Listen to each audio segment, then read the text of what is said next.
कभी सोचा है आप किसी पार्टी में हैं या शायद किसी फैमिली फंक्शन में और कोई पुराना जानने वाला मिलता है? छोटी मोटी बातचीत के बाद वो एक सवाल आता है जो जितना आम है उतना ही चुभता भी है। और भाई, आजकल क्या चल रहा है? और बस उस एक सवाल के पीछे अपनी तरक्की दिखाने की, कुछ बड़ा करके साबित करने की एक अजीब सी बेचैनी होने लगती है। आज हम इसी भावना और इसके पीछे के मनोविज्ञान की गहराई में उतरने वाले हैं। हमारे पास एक YouTube वीडियो का सारांश है जिसका मूल विचार है win in public, work in private. मतलब दुनिया के सामने जीत का जश्न मनाएं, लेकिन उस जीत के लिए जो मेहनत है वो पूरी खामोशी से करें। आज हमारी कोशिश यही समझने की है कि कैसे अपने लक्ष्यों का समय से पहले ढिंडोरा पीटना उन्हें शुरू होने से पहले ही खत्म कर सकता है। ये एक बहुत ही, आप कह सकते हैं, दिलचस्प मनोवैज्ञानिक जाल है। अच्छा। जब हम अपनी बड़ी बड़ी योजनाएं बताते हैं ना, हाँ, और लोग कहते हैं अरे वाह भाई कमाल कर दोगे तुम तो असल में होता क्या है, हमारे दिमाग में डोपामीन रिलीज होता है। वो फील गुड केमिकल। बिल्कुल, ये वही केमिकल है जो हमें कोई लक्ष्य पूरा करने पर मिलता है। तो सोशल मीडिया पर अपनी योजना बताकर या दोस्तों के बीच घोषणा करके हम दिमाग को वो इनाम पहले ही दे देते हैं। मतलब दिमाग को लगता है कि काम तो हो गया। हाँ, और इसीलिए असली मेहनत करने की जो आग होती है वो बुझ जाती है। इसे मनोवैज्ञानिक प्रीमेच्योर सेंस ऑफ कंप्लीशन कहते हैं। ये तारीफ एक मीठे जहर की तरह है। और ये जहर आज के दौर में तो सबसे ज्यादा सोशल मीडिया पर फैला हुआ है।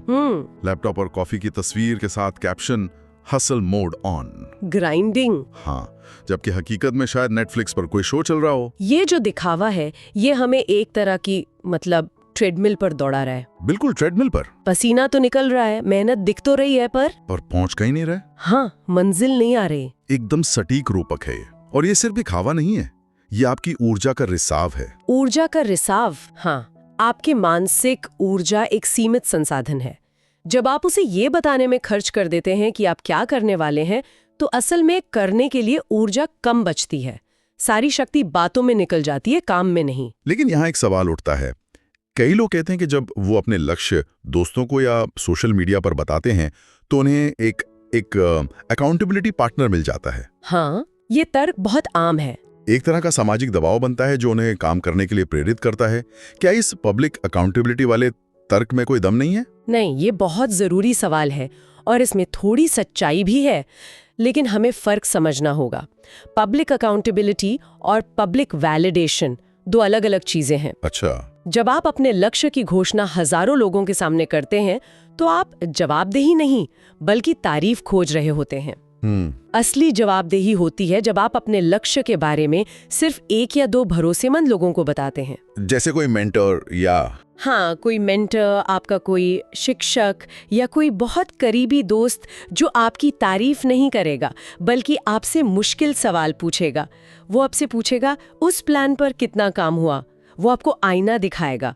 भीड़ आपको सिर्फ लाइक और कमेंट्स देगी, आईना नहीं। तो मतलब ये है कि उपाय पूरी तरह चुप हो जाना नहीं बल्कि सही लोगों से बात करना है। बिल्कुल। पर ज्यादातर समय खामोशी को अपनाना ही बेहतर है। लेकिन ये खामोशी, ये दुनिया की नजरों से हट जाना, इसे तो लोग अक्सर हार मान लेते हैं, है ना? और यहीं पर हमारी सोच को बदलने की जरूरत है। स्रोत में इसे समझाने के लिए एक बहुत शक्तिशाली रूपक दिया गया है, धनुष और तीर का सिद्धांत। धनुष और तीर? हाँ, तीर को बहुत दूर तक भेजने के लिए उसे पहले पीछे खींचना पड़ता है। सही बात है। जितना ज्यादा पीछे खींचेंगे तीर उतनी ही तेजी और ताकत से आगे जाएगा।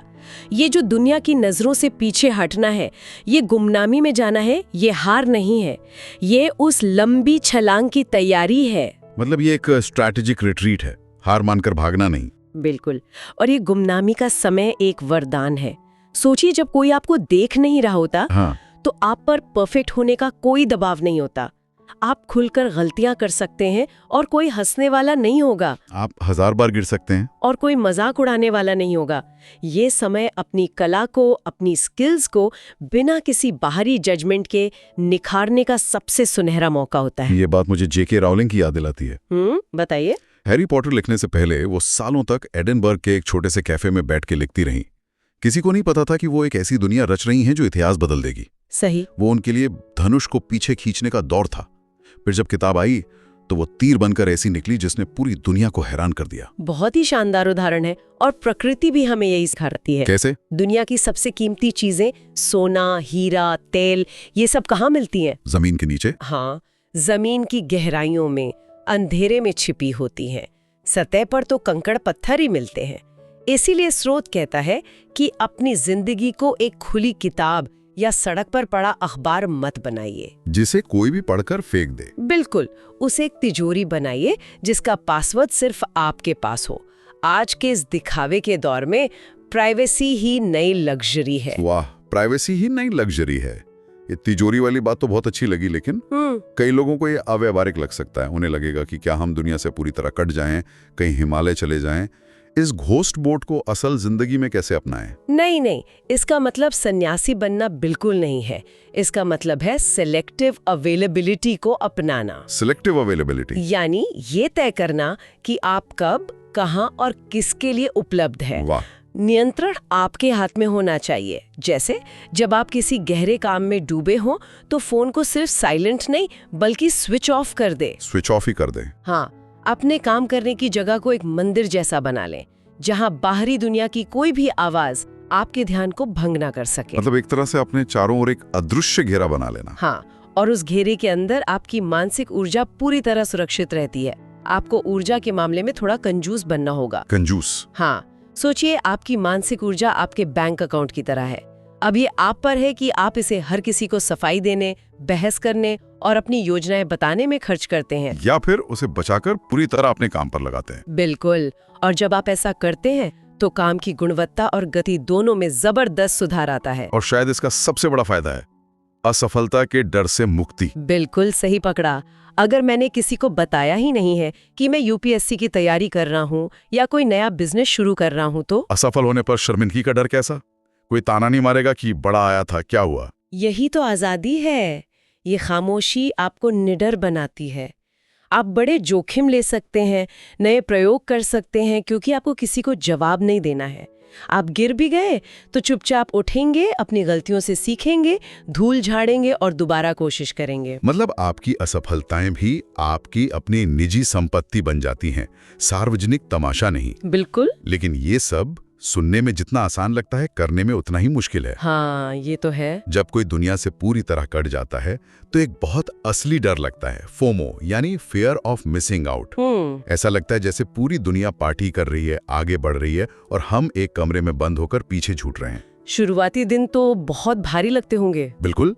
और ये फोमो कोई बनावटी एहसास नहीं है, इसकी जड़ें हमारे विकासवादी मनोविज्ञान में है। अच्छा, हजारों साल पहले हमारे पूर्वजों के लिए समूह से बाहर निकाल दिए जाने का मतलब मौत हो सकता था। आज वही आदिम डर हमें इंस्टाग्राम स्टोरीज और व्हाट्सएप ग्रुप से चिपकाए रखता है, भले ही वो हमारे बड़े लक्ष्यों के लिए जहर क्यों ना हो। तो इसे समझना ही इससे लड़ने का पहला कदम है। हाँ। और उस दौरान अंदर का शोर बाहर के शोर से ज्यादा तेज हो जाता होगा। बहुत ज्यादा। मन कहता है कि थोड़ा तो दिखा दो, लोग क्या सोचेंगे। और सच्चाई ये है कि लोग आपके बारे में सोच ही नहीं रहे हैं। सही बात है। सबके पास अपनी जिंदगी है।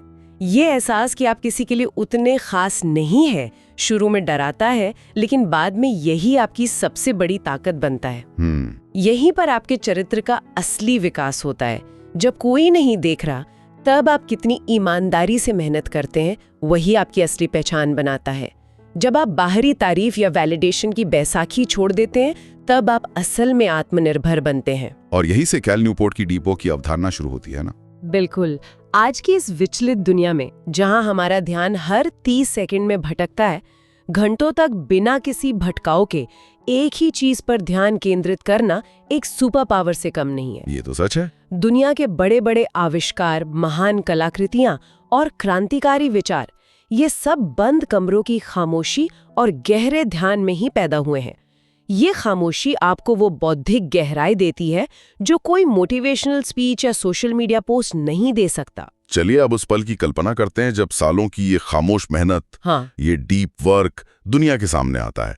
लोगों के लिए तो ये एक चमत्कार जैसा होगा, एक ओवरनाइट सक्सेस। उन्हें लगेगा कि ये तो रातों रात स्टार बन गया। जबकि उस एक रात की सफलता के पीछे जो हजारों गुमनाम रातें छिपी हैं, उनकी कहानी सिर्फ आपको पता होगी। और यही आपकी जीत को और भी मीठा बना देती है। बिल्कुल। ये जो शॉक वैल्यू है, लोगों का दंग रह जाना, यही आपकी मेहनत का सबसे बड़ा बोनस है।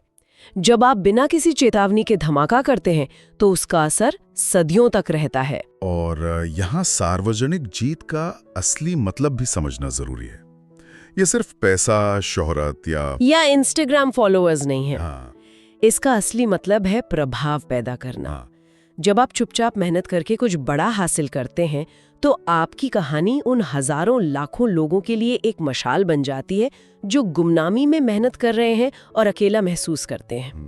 ये उन्हें यकीन दिलाती है कि बिना किसी शोर शराबे के भी दुनिया को बदला जा सकता है। आपकी सफलता आपकी नहीं बल्कि उन सबकी जीत बन जाती है। और इसे ही कहते हैं सफलता का सबसे अच्छा बदला। हाँ, जब आपके आलोचक भी आपका सम्मान करने पर मजबूर हो जाएं, तब आपको कुछ कहने की जरूरत नहीं पड़ती।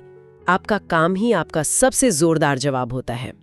तो इस पूरी चर्चा का सार यही निकलता है कि दुनिया को अपनी योजनाएं मत बताइए, उन्हें अपने नतीजे दिखाइए। बहुत खूब। लोगों को स्पष्टीकरण नहीं बल्कि सरप्राइज दीजिए, क्योंकि अंत में लोग वही याद रखते हैं जो आपने करके दिखाया, वो नहीं जो आपने करने को कहा था। बिल्कुल। यहाँ पर मैं एक अंतिम विचार रखना चाहूंगी।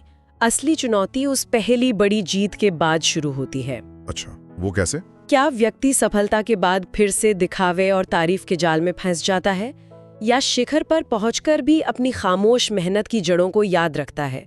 एक लक्ष्य पूरा हुआ, एक दिन जश्न मनाइए और अगले ही दिन वापस अपने प्राइवेट मोड में, अपने डीप वर्क में चले जाइए। यही एक साधारण सफल इंसान और एक लेजेंड के बीच का असली अंतर तय करता है।